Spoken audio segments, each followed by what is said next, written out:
Hey homegirls, welcome to my channel. Today's episode is another DIY with friends theme, but today I am going to be doing a hop with a bunch of other friends, and all of us together are going to be sharing our 3 Christmas DIY decor ideas for you. All of my supplies came from the Dollar Tree, so these are super affordable DIYs.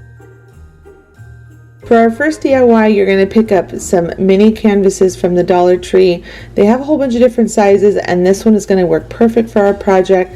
You're also going to need some washi tape and this beaded garland that they had there as well. I thought this was so pretty, and it came in white and red. Once you get your canvases all prepped, you're going to take your washi tape and you're going to create large letters on the canvas. Now I find that this thickness of washi tape is just the perfect to be able to create these. You don't have to worry about having a Cricut or having to paint perfectly. You just rub down the washi tape really well, it'll stay in place, and then you can paint right on it. Now I recommend when you're using your washi tape to paint away from the tape, as you can see I'm doing here. When you paint towards it, paint no matter how well the tape is, it can still sneak underneath it because it's a liquid. So you're going to see that I'm brushing away from my first layer of paint, and then once that dried I went back over it again 2 more times to make sure the paint was really consistent and even all over the canvas. Once your paint is dry, you're ready to go ahead and remove your letters. You can see that my canvases were actually still a little wet, but I just couldn't wait anymore. I wanted to see how it looked, and I went ahead and pulled it up. I do recommend being patient, not like I just did here. But the longer you let it dry, the less chance that you have for the paint to be able to sneak underneath. But isn't this just so cool? Can you just imagine all the possibilities of words and things you can do for this sign? Then when the paint is really truly dried, go ahead and take some twine. You are going to cut pieces of twine along each edge side of your letter. I took some hot glue and tapped down my twine into it, and then continued all the way around the other sides of the letters.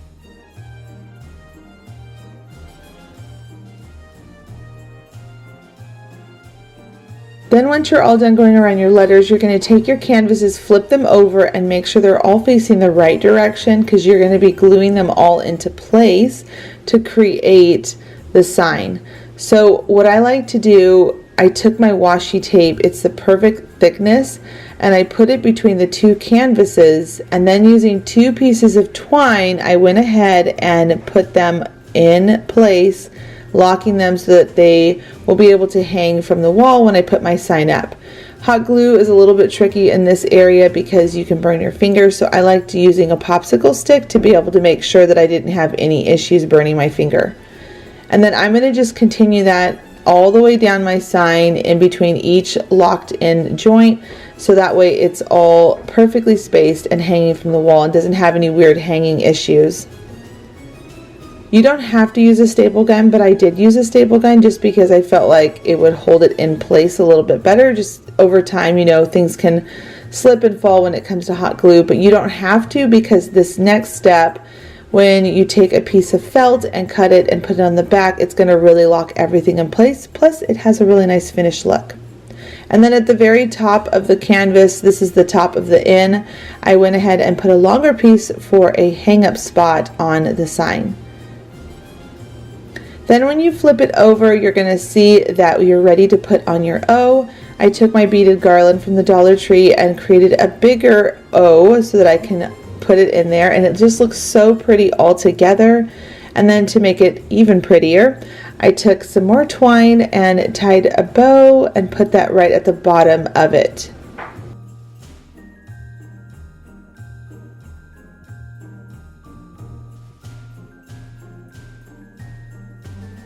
You could use just regular traditional ribbon, but I had this fabric on hand and I just loved it so much. I went ahead and made myself a bow to be able to put at the top of my sign. Leave a comment down below to let me know if you'd like me to do a video on bows, because I really love making bows out of fabric, and I always have people ask me about them, so let me know if you'd like to see a video about that in the future. Then to make sure that the bow is on there nice and pretty, I put a little piece of felt down first, put down hot glue with the strap that I created earlier to hang up my sign. And then I took the hot glue and made sure everything was in place, snipped off that back of that fabric, and there you go, the finished sign.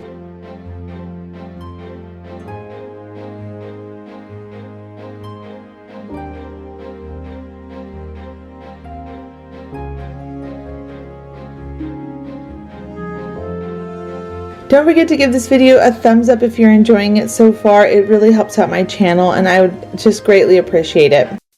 The next craft we're going to move on to is a bird's nest, and these are the supplies that I picked up from the Dollar Tree. I just loved these little birds and I knew right away that I wanted to do like a little winter's bird love nest. I don't know.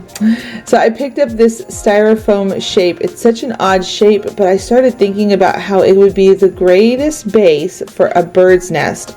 So I took some really thick jute twine that they have at the Dollar Tree. I went around the base twice and then flipped it over and then spiraled it around on the bottom of the bird's nest. Now this is going to create a really nice finished look when you're all done, where it looks like it's a store quality craft. I like trying to make my crafts look as store-bought as possible versus it looks like I did this at home for a fun project. But if you want to skip this step, you can, but one bundle of this twine worked really well for the whole thing, and I did not have to buy a second one. Then once you're done twirling around the bottom, you're going to move towards the top, and you're going to go around one layer at the top and hot glue all of that into place. Now comes the next part, which is the messiest part. You're going to take all of these little tiny fibers that you can pick up from the Dollar Tree, and you are just going to keep putting on hot glue and massaging them into place. The more you squeeze them and interlock your fingers, just kind of twirling it around, it helps it knot up a little bit better. You're going to see me doing it a lot in this stage. And then you're going to just keep hot gluing them down until you get all the way around the whole thing. And then at the very top, I took a whole bunch of it and placed it around in a circle. So then that way, and you can see that I'm massaging it all into place.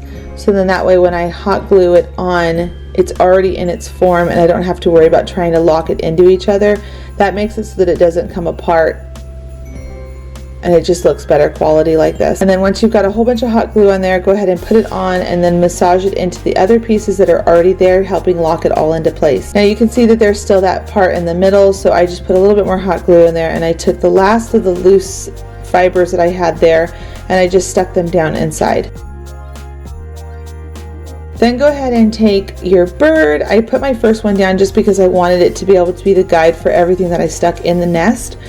And just place that little bird. I think this is the girl bird, because the cardinal birds that are girls are actually, they have brown on them. The red birds are actually the boy birds. We learned that when we moved to Missouri. Once you got your bird on, I'm going to take some ribbon down at the bottom. I just thought this looked really pretty and farmhouse-like. So I wrapped a ribbon around it, tied another really cute bow, and then placed that on that seam so you don't see that, and it looks nice and finished. And then you'll be able to move on to your little tree-like forest scene. I don't know what to call it, but you'll see in just a second. Obviously the ribbon is optional, but I just think it looks so pretty when it has a ribbon on it. I'm just a fan of bows, I guess. Okay, so for the next part, here is that tree-like forest thing I was talking about. I'm going to take some pine cones, some leaves that were on this sprig that I got from the Dollar Tree, and then I'm just going to lightly brush them all with white paint and glitter, and that makes it look more frosty, like it's a winter time home decor project, because, you know, this is for Christmas. And then it's really simple to make things look like frost and snow is on them. You just take a little bit of white paint and just tap it on and add some glitter. Once everything has dried, you're ready to assemble it. And this is just really up to your own eye and what you think looks good. I put down my first little sprig of the garland stem, and then I put my bird, and then just kept building from there to complete that whole look. Once you get everything in place, let it dry, and you have yourself a really darling new Christmas bird's nest.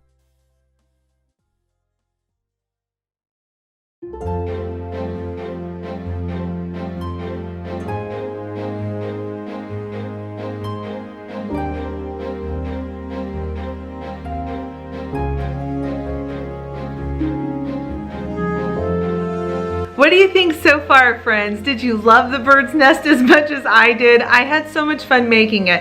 It was a little bit messy because, you know, stuff was going everywhere as I was forming the nest, but I just loved making that nest. This next one, when I saw these snowman ornaments, I thought they were so cute that I wanted to turn them into a wreath.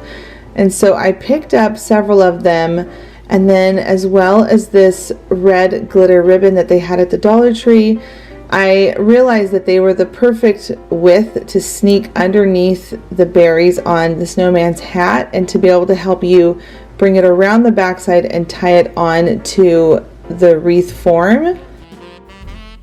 And so once I did that and I got that first guy in place and hot glued the back of him so he wouldn't slide or move around, I went ahead and did all the other snowmen. And you can see here that hot gluing them into place is the best thing to keep them from moving on you. Then I took some of this mesh garland ribbon. I forgot what this stuff is called. I always forget.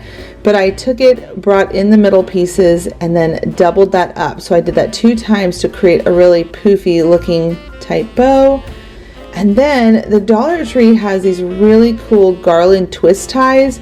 I thought this was so smart. I have not seen these before and I really love them. I actually want to go back and pick up some more of them because they were so useful for craft projects. I went ahead and took that twist tie and then I just twisted on that bow. Once you've gone all the way around doing them in your desired places, go ahead and get your Christmas balls that you can pick up as well from the Dollar Tree, and then you're just going to glue them into spots to help, again, fill in your wreath and hide that wreath form around the backside of your wreath.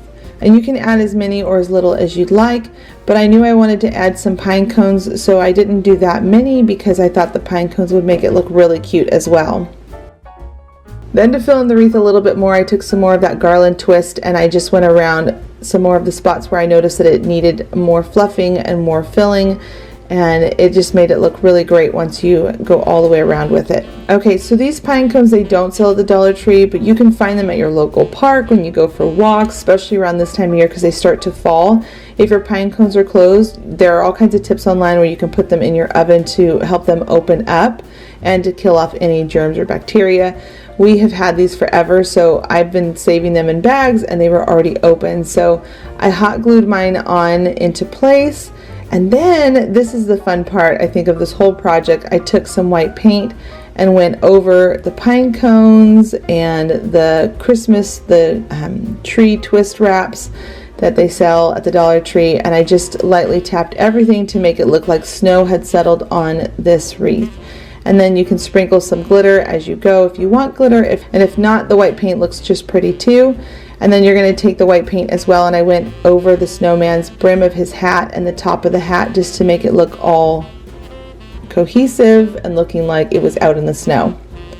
And then this ribbon garland was from the Dollar Tree as well. I love this ribbon so much. It's a little bit messy when you're working with it because it has like a thick glitter on it, and it can kind of fall off as you're moving it around, but it is so pretty. It's on a mesh ribbon form, so I loved it. So I tied myself a bow and then attached that to the bottom of my wreath, and I used another one of those twist garland ties to be able to really keep it in place. And here you go, the finished look.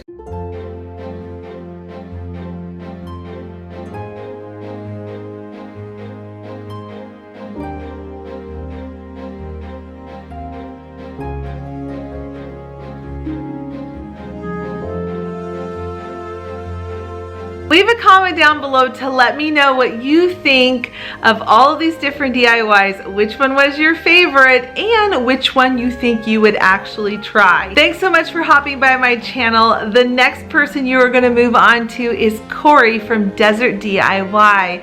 And until the next video, bye homegirls!